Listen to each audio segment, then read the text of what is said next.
Yn y llyr, a nes i drio blwyddyn dwytha fel piwb. A nath o'n gweith digwydd iddyn ni am ryw reswm. So dyn ni wedi cael fatha line-up change bach.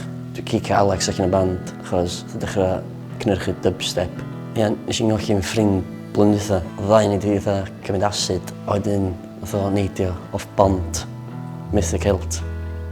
Ci gorau yn y byd. Dwi'n nôl blwyddyn yma fatha two-piece. Dyn ni o dan enw'r Crinc, a dyn ni'n Welsh Republican Soviet Minimalist Punk Neo-Rave Post-Modern Environmentally Toxic Post-Pop Group Band.